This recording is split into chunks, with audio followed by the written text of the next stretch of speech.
ન માત્ર અમદાવાદ, ગુજરાત કે ભારત પણ આખી દુનિયા એ જાણવા માંગે છે કે આખરે AI 717માં આખરે થયું શું હતું. એર ઇન્ડિયાનું એ પ્લેન આખરે ક્રેશ કેવી રીતે થયું હતું. ટેક ઓફની થોડી જ મિનિટોમાં પ્લેન ક્રેશ કેવી રીતે થયું. AIBનો રિપોર્ટ આવ્યો છે અને એ રિપોર્ટમાં કેટલાક એવી વસ્તુઓ મૂકવામાં આવી છે જેના દ્વારા પાયલટ એસોસિએશન વિફર્યું છે અને પાયલટ એસોસિએશનનો દાવો છે કે આમાં કેટલીક ભૂલો જે બતાવવામાં આવી છે એ પૂર્વાગ્રહથી કરવામાં આવેલો રિપોર્ટ તૈયાર કરાયેલો છે અને એમાં પાયલટની ભૂલ તરફ એક પૂર્વાગ્રહ રાખવામાં આવ્યો છે. નિષ્પક્ષ તટસ્થ તપાસ થાય એવી માંગણી પાયલટ એસોસિએશન દ્વારા કરવામાં આવી છે. પાયલટ એસોસિએશનનું શું કહેવું છે એ આગળ આપની સાથે વાત કરીશું, પણ એ પહેલા એ છેલ્લી 32 સેકન્ડની અંદર પ્લેનમાં શું થયું હોઈ શકે એનો એક અનુમાનિત ચિતાર આપને બતાવવો છે.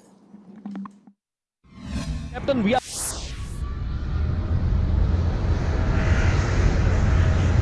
What the hell? We are losing thrust. Throttle, Captain, throttle. Throttle is on highest, but still we are not getting thrust. We are losing thrust. कुछ तो गड़बड़ है. Check the fuel switch. Oh no, it's on cut off. How it is possible? तुमने engine बंद किया क्या? नहीं captain, मैंने नहीं किया. ये कैसे हुआ I don't know. I'm going to restart it. Fortunately, engine 1 has started. Oh no, but still we are losing thrust. Plane को ऊपर लीजिए captain, we are going to crash. Oh no, no. ATC, it's AI 171. We are losing thrust. Mayday, mayday, mayday.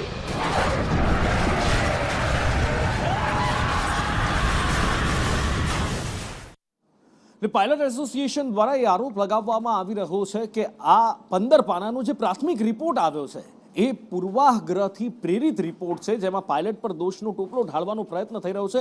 આખરે કેમ આ આરોપ લાગી રહ્યા છે, અંકિત પાસેથી વિસ્તારથી જાણીએ.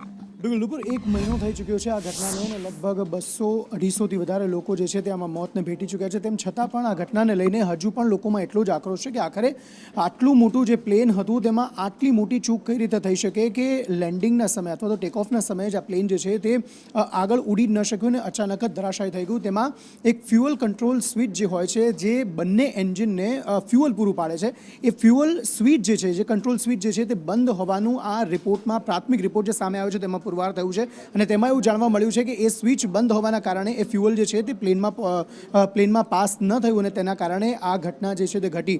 હવે જે થોડા સમય પહેલાં એક ઓડિયો પણ આપણે સાંભળ્યો કે જેમાં એવું પણ કહેવામાં આવેલું છે કે પાયલોટ જે છે તે પ્રયત્ન કરી રહ્યા હતા કે જે ફ્યુઅલ સ્વિચ છે તેને ફરી એકવાર ચાલુ કરવામાં આવે, બંને એન્જિન ફરી એકવાર ચાલુ થઈ જાય, થ્રસ્ટ પ્રોપર આવે ને એન્જિન જે છે ચાલુ થયા અને પછી વિમાન પ્રોપર ઉડે, પરંતુ તે થઈ ન શક્યું ને તેના કારણે આ ઘટના ઘટી હોવાનું આ રિપોર્ટ પ્રાથમિક રિપોર્ટ છે તેમાં સામે આવ્યું છે. પરંતુ જે એસોસિએશન છે તેમનો એ આક્ષેપ છે કે આ જે છે તે પૂર્વાગ્રહ સાથે બનાવેલો રિપોર્ટ લાગે છે.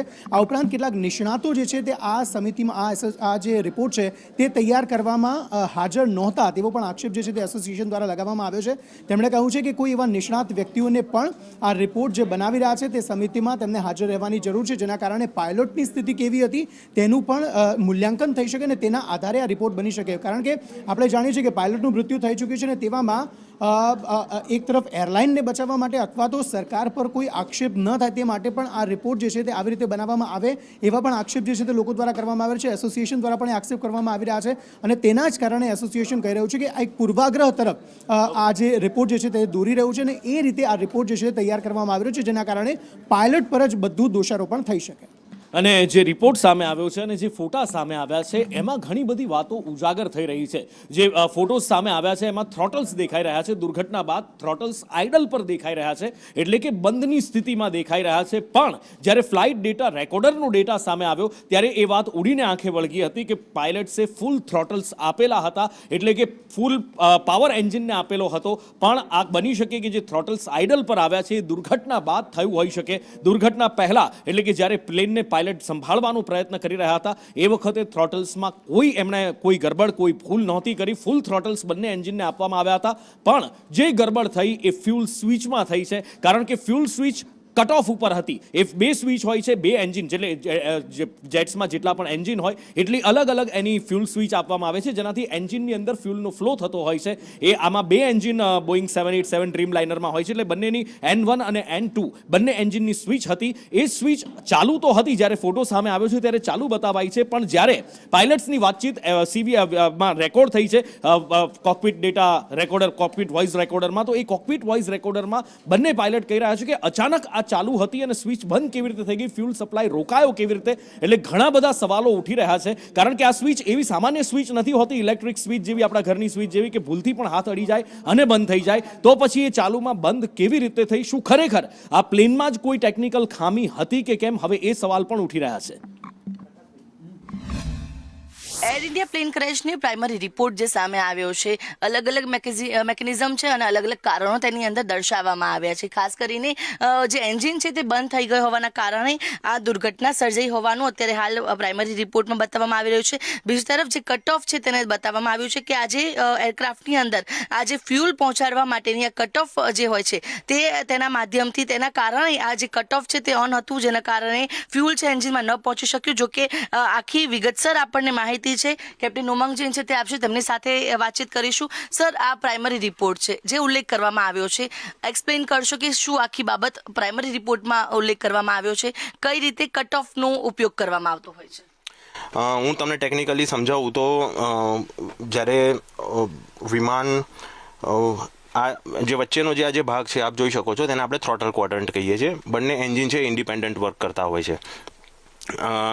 આ જેમ કે આપણે અત્યારે બોઈંગ 737-200 પ્રકારના વિમાનની અંદર છીએ અને એમાં આ જે ડાબી બાજુના જે કંટ્રોલ્સ જે છે એ લેફ્ટ એન્જિન માટેના છે અને જે રાઈટ સાઈડના જે કંટ્રોલ્સ છે તે બધા રાઈટ એન્જિન્સના છે.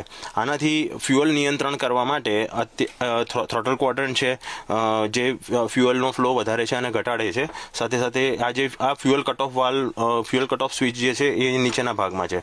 આ બોઈંગ 737-200માં જે 787માં જે અત્યારે મોડર્ન પ્લેન્સ છે એની અંદર આ સ્વિચનો શેપ છે થોડોક અલગ પ્રકારનો હોય છે અને આ બંને ઇન્ડિપેન્ડન્ટ વર્ક કરતા હોય છે. આને આ રીતે એને જે છે એ આઇડલ પોઝિશનમાં કે રન પોઝિશનમાંથી કટ ઓફ અને એને પાછું કટ ઓફમાંથી ફરીથી આઇડલ પોઝિશન કે રનમાં લાવવા માટે આ રીતે કરવામાં આવે છે. ત્યારે તો પ્રાઇમરી રિપોર્ટ છે, આવનારા સમયમાં કઈ રીતે વધુ તપાસ થઈ શકે છે અને કઈ રીતે વધુ ખુલાસા પણ આ અંગે થઈ શકે છે? એઝ એ કેપ્ટન આપનું શું કહેવું છે? આ પ્રાઇમરી રિપોર્ટ છે હજી, અને આમાં મોસ્ટલી વિમાન સંબંધિત જે રિપોર્ટ છે એ આવ્યો હોય એવું લાગે છે. હવે સાથે સાથે એ વિમાન સાથે જોડાયેલા જે ક્રૂ મેમ્બર્સ છે કે ગ્રાઉન્ડ સ્ટાફ છે એ બધું એમનો શું રિવ્યૂ છે આગળ, એ બધું જોઈને ફાઇનલ રિપોર્ટ આવતા કદાચ વાર લાગી શકે છે. બટ પ્રાઇમરી રિપોર્ટના આધારે હજી આપણે માત્ર બેઝિક તારણ કાઢી શકીએ છીએ. જી બિલકુલ. તો જે રીતે મહત્વનો ઉલ્લેખ જે કરવામાં આવ્યો છે, આ કટ ઓફની જે સ્વિચ છે તેનો સૌથી વધુ ઉપયોગ જે ઉલ્લેખ કરવામાં આવ્યો છે કે આ જે કટ ઓફની જે સ્વિચ છે સામાન્ય રીતે આ રીતે મેન્યુઅલી કરવામાં આવતી હોય છે જ્યારે ફ્યુલ છે એન્જિનમાં પહોંચવાનું બંધ થાય. અને આ સ્વિચનો ઉપયોગ પાયલટ ત્યારે કરે છે કે જ્યારે તેમણે લેન્ડિંગ કરી લીધું હોય, જ્યારે પ્લેન પાર્કિંગ પોઝિશનમાં હોય તે સમય દરમિયાન આનો ઉપયોગ કરવામાં આવે છે. ત્યારે હાલ તો આ પ્રાથમિક રિપોર્ટ સામે આવ્યો છે, જોકે આવનારા સમયમાં હજુ વધુ તપાસ થશે અને ભવિષ્યમાં આવી કોઈ ઘટના ન થાય તેને ધ્યાનમાં રાખીને અત્યારે આ રિપોર્ટ છે તે બહાર આવ્યો છે અને હજુ પણ કેટલાક ખુલાસાઓ છે તે આ મુદ્દે પણ થઈ શકે છે. કેમેરા પર્સન મનીષ વાણિયા સાથે આયુષી યાજ્ઞિક, સંદેશ.